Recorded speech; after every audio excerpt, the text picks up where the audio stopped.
السلام عليكم ورحمة الله وبركاته. أنا أرحب بكم جميعا ترحيبا حارا بهذه القناة المفيدة وأتمنىكم جميعا بخير تماما والحمد لله رب العالمين.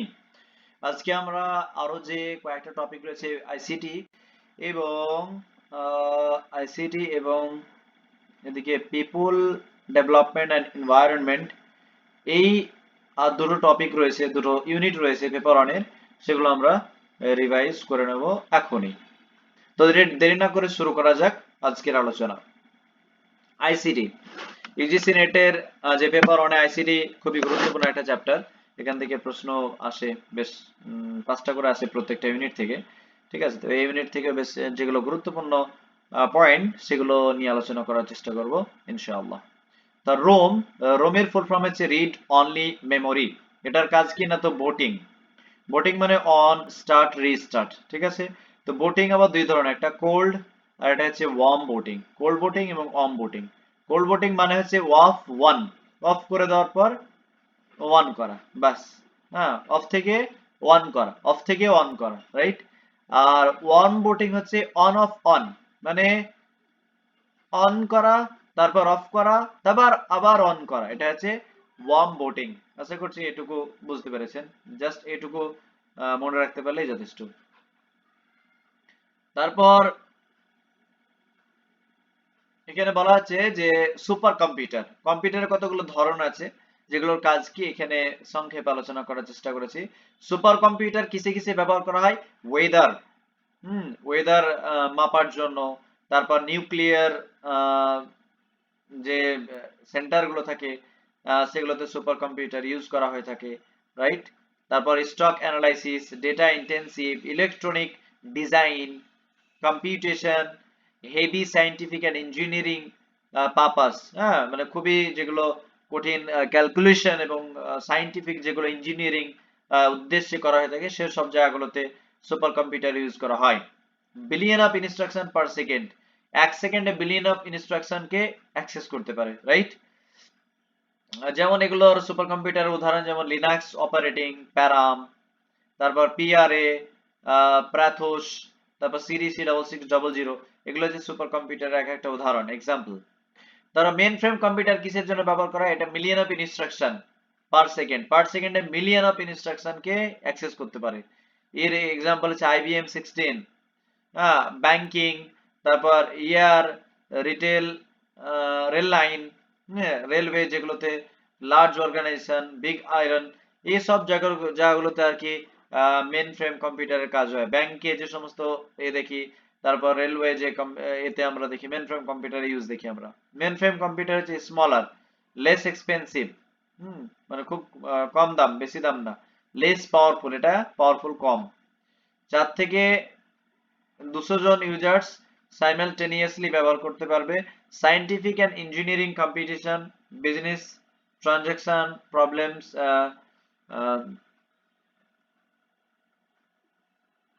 ইত্যাদি, প্রসেসিং, তারপর research, industry এটসেট্রার ক্ষেত্রে এই মেন ফ্রেম কম্পিউটার ইউজ হয়। এখানে কম্পিউটার জেনারেশনের সালগুলো দেওয়া রয়েছে যেগুলো গুরুত্বপূর্ণ। ফার্স্ট জেনারেশনে কি কি ইউজ করা হতো? ভ্যাকিউম টিউবস, তারপর পাঞ্চ কার্ড ইত্যাদি ব্যবহার করা হতো। আর এখানে মেশিন ল্যাঙ্গুয়েজ, হ্যাঁ, 4000 বিটস, এটার এক্সাম্পল আছে ইনিয়াক, ইনিয়াক। তারপর ভ্যাক টিবিএম 701, তারপর IBM 701, 650। এগুলো হচ্ছে ফার্স্ট জেনারেশন কম্পিউটারের এক একটা মানে ধরন। সেকেন্ড জেনারেশনে কি ব্যবহার করা হতো? ট্রানজিস্টার, ম্যাগনেটিক টেপস, এগুলো ব্যবহার করা হতো, রাইট। ট্রানজিস্টার, ম্যাগনেটিক টেপস, এগুলোকে ব্যবহার করা হতো।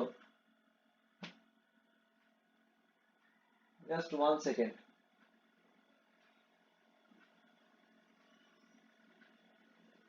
এই ধরনের যে টেকনোলজি গুলো যেমন ট্রানজিস্টার, ম্যাগনেটিক টেপস, এই টেকনোলজি গুলো ব্যবহার করা হতো। এখানে 32,000 বিটস, ঠিক আছে। তারপর এখানে হচ্ছে CDC 1604, IBM 7030, এগুলো হচ্ছে এক একটা এক্সাম্পল। এটা হনিওয়েল 400। তারপর হচ্ছে থার্ড জেনারেশন কম্পিউটারে যে টেকনোলজি ইউজ করা হতো সেটা হচ্ছে integrated circuits, large capacity disk and magnetic tapes. এর এক্সাম্পল আছে IBM 360/370, CDC 6600, তারপর PDP 8/11, এগুলো ব্যবহার করা হতো। আর ফোর্থ জেনারেশন কম্পিউটারে যেটা ব্যবহার করতো VLSI, very large scale integration. তো VLSI ব্যবহার করা হতো। এটার এক্সাম্পল হচ্ছে ICS, LSI, magnetic tapes, floppy etcetera, এগুলোকে ব্যবহার করা হতো। 100 বিলিয়ন বিটস তারপর হচ্ছে অ্যাপেল 11, রাইট? তারপর VAX 9000, Cray 1, Cray x, MP, IBM PC। Fifth জেনারেশনে ন্যানো টেকনোলজি ব্যবহার করা হয় আর কি। রেড, UL, SI, তারপর AI, আনলিমিটেড, IBM ওয়াটসন, তারপর হচ্ছে পেন্টিয়াম, প্রাম, এগুলোকে ব্যবহার করা হয়। আর মেশিন ল্যাঙ্গুয়েজ বলতে এখানে মেন মেমোরি, যেগুলো আর কি কারেন্ট পালিয়ে গেলে অফ হয়ে যাবে, ঠিক আছে, মেন মেমোরি। তারপর increasing order of access time অনুযায়ী ইনক্রিজিং অর্ডারে সাজাতে হবে, ঠিক আছে, মানে কোনটার সময় কেমন নেয়। তো ম্যাগনেটিক টেপস একটু সময় বেশি নেয়, আর ম্যাগনেটিক টেপসের থেকে সময় কম নেয়, ঠিক আছে। তো কম যে বেশি নেয় সেখান থেকে যে কম নেয় তার পর্যন্ত যেতে হবে, এটাকে অ্যাক্সেস টাইমের দিক থেকে ইনক্রিজিং অর্ডারে সাজাতে হবে। তো সময় বেশি নেয়, তারপর এ একটু কম নেয় এর তুলনায়। তারপর মেন মেমোরি এর তুলনায় একটু কম নেয়, ক্যাচে মেমোরি এর তুলনায় অনেক আরো কম নেয়, রাইট? তারপর রেজিস্টার যে আরো কম সময় নেয়, ঠিক আছে। তো ইনক্রিজিং অর্ডার আর কি সাজাতে বলা হয়েছে, সেটা সাজালাম। তো ম্যাগনেটিক টেপস, ডিস্ক, এগুলো হচ্ছে সেকেন্ডারি বা auxiliary memory. Main memory cache memory, আর রেজিস্টার হচ্ছে primary memory, right? Secondary memory মানে কারেন্ট পালিয়ে গেল যেখানে স্টোর সেভ হয়ে থাকবে। তারপর cost bit increasing cost bit অনুযায়ী প্রথমে ম্যাগনেটিক টেপ, তারপর অপটিক্যাল ডিস্ক, তারপর magnetic disk, main memory, cache memory, register হচ্ছে ভলাটাইল মেমোরি, 8 KB থেকে 64 KB। ক্যাচে মেমোরি হচ্ছে VOI, ভলাটাইল মেমোরি, ঠিক আছে, 64 KB থেকে 4 MB। তারপর ফ্লোটিং গেট, এটা gate isolated, secondary gates deposited. Magnetic floppy, তারপর hard disk, magnetic disk, magnetic tape, 880 KB থেকে 101.44 MB। আর হার্ড ডিস্ক হচ্ছে 26 TB। ম্যাগনেটিক ডিস্ক হচ্ছে 500 MB থেকে 4 GB পর্যন্ত। ম্যাগনেটিক টেপ হচ্ছে 1.1 MB, আর সিঙ্গেল সাইড। অপটিক্যাল স্টোরেজ হচ্ছে CDS 40 থেকে 700 MB। ফার্স্ট হচ্ছে CD in 1960। James Russell DVD S 17 GB, blue rays 24 GB per layer. তারা ভোলাটাইল মেমোরি হচ্ছে যেমন র্যাম, ক্যাচে, ভার্চুয়াল, রেজিস্টার, এগুলো সব ভোলাটাইল, কারেন্ট পালিয়ে গেলেই মেমোরি আউট হয়ে যাবে। MICR যেটা ব্যাংক চেকের 9টা যে ডিজিট রয়েছে সেটাকে রিড করার জন্য ব্যবহার করা হয়ে থাকে। তারপর memory storage capacity increasing order অনুযায়ী magnetic tape 1.1 MB, floppy disk 80 KB to 1.44 MB, তারপর CD 700 MB, magnetic disk 500 MB থেকে 4 GB, আর DVD up to 17 GB। Blue rays যেটা রয়েছে সেটা 24 per layer, 25 GB per layer. আর এইচডিডি 26 TB। আর SSD হচ্ছে নো কন্ডিশন। ভিডিও করছি, ওকে, সরি। নেক্সট বিট হচ্ছে 0 1, 0 1 এ 0 1 যেটা বাইনারি নাম্বার আর কি, বিট নিবল। প্রথমে বিট, তারপর নিবল, রাইট? 4 বিটসে 1 নিবিল হয়। তারপর নিবিল পর বাইট, 8 বিটসে 1 বাইট হয়। তারপর তারপর 1024 বাইটসে 1 কেবি হয়, 1024 কেবিতে 1 এমবি, 1024 এমবিতে 1 জিবি, 1024 জিবিতে 1 টিবি, 1024 টিবিতে 1 পিবি, তারপর 1024 পিবিতে হ্যাঁ ওয়াইবি রয়েছে মনে হয় সম্ভবত। তো কম্পাইলার কি convert high level language, high level language কে লো লেভেল, অর্থাৎ হাই লেভেল মানে কি মানুষের ভাষাকে লো লেভেল ল্যাঙ্গুয়েজ বলতে মেশিন ল্যাঙ্গুয়েজে কনভার্ট করবে without changing the meaning of the program, অর্থাৎ কোনো কিছু পরিবর্তন না করে পুরো সেন্টেন্স কি আর কি মেশিন ল্যাঙ্গুয়েজে কনভার্ট করে দেবে, যেমন সি, সি প্লাস প্লাস, তারপর ইয়ারলং, তারপর Haskell, Rust, GCC, Java etcetera. High level বলতে হিউম্যান ল্যাঙ্গুয়েজ। তারপর ইন্টারপ্রেটার হচ্ছে লাইন বাই লাইন, ইন্টারপ্রেটার যেটা রয়েছে এগুলোকে একটা translator, interpreter line by line অথবা ওয়ার্ড ফর ওয়ার্ড, যেমন Ruby, Python, PHP, Perl dot VB dot PostScript. আর অ্যাসেম্বলার হচ্ছে symbolic program, symbolic program convert assembly language, assembly language কি machine ল্যাঙ্গুয়েজে আর কি কনভার্ট করে। কোড হচ্ছে GAS, GNU, low level.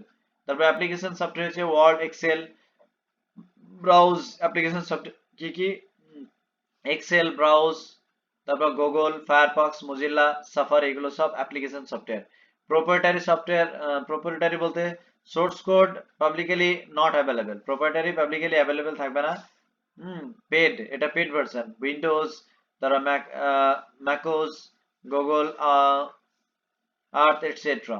Open source যেমন কোড অ্যাভেলেবেল থাকবে পাবলিকলি, মডিফাই করতে পারবে যে কেউ, যেমন Ubuntu, Firefox, OpenOffice, VLC media etcetera. Impact প্রিন্টারের মধ্যে কি কি পড়ছে, ডেজি, ওয়েল, লাইন আর ডট, এগুলো হচ্ছে ইম্প্যাক্ট প্রিন্টার, যেগুলো যেগুলো যে নিবেল রয়েছে, হ্যাঁ মানে যেটা আর কি যেদের লেখা হয় আর কি, তো সেটা ডিরেক্ট পেপারে আর কি আঘাত করে, হ্যাঁ ডিরেক্ট। আর নন ইম্প্যাক্টে আর কি ডিরেক্ট যে লেখার যে নিবেল গুলো রয়েছে সেগুলো ডিরেক্ট আর কি আঘাত করে না, ওটা ইনডিরেক্টলি যেটা হয়ে থাকে সেটা নন নন নন ইম্প্যাক্ট প্রিন্টার। নন ইম্প্যাক্ট প্রিন্টারের মধ্যে ইনজেক্ট পড়ছে, থার্মাল পড়ছে, লেজার পড়ছে এটসেট্রা। ডেজি যেটা রয়েছে সেটা 1970-এ অ্যান্ড্রিউ এটা তৈরি করেন, 96টা ক্যারেক্টার রয়েছে আর 30টা ক্যারেক্টার পার সেকেন্ড। তারপর লেটার হচ্ছে লেজার হচ্ছে high volume of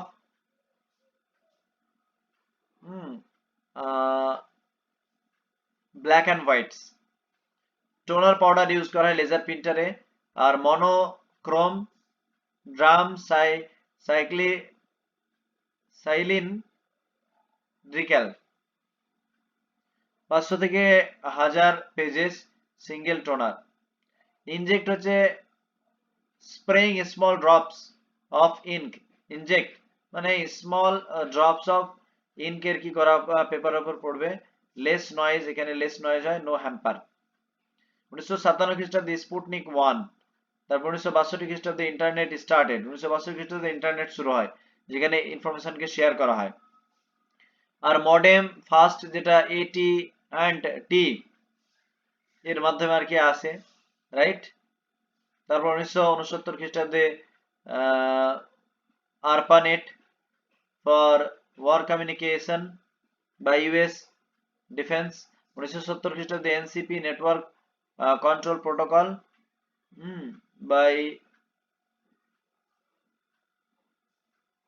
okay next. 1971 খ্রিস্টাব্দে রে টমলিনসন প্রথম ইমেল পাঠিয়েছিল, 1971 খ্রিস্টাব্দে Ray Tomlinson.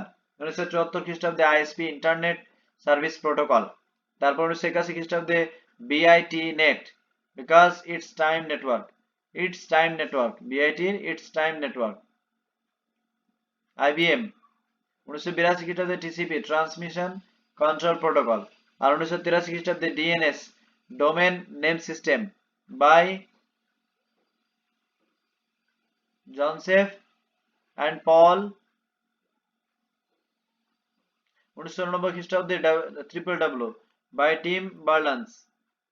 Li at CERN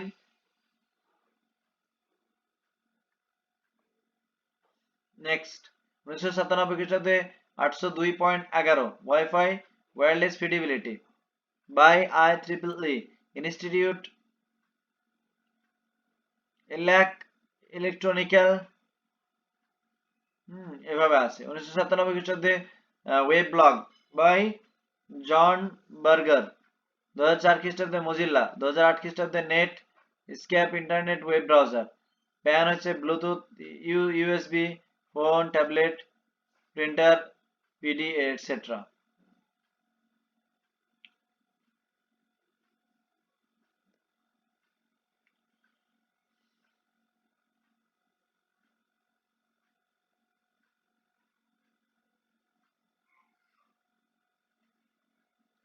তো যাই হোক আজকে এ পর্যন্তই শর্ট শর্ট করে আর কি ভিডিও করি লম্বা ভিডিও করলে আপনাদেরও বোরিং আপনারাও বোরিং হয়ে যাবেন তো জাযাকুমুল্লাহ খাইরান ওয়া বারাকাল্লাহু ফিক আর দুটো ভিডিওতে ইনশাআল্লাহ শেষ করে দেবো আসসালামু আলাইকুম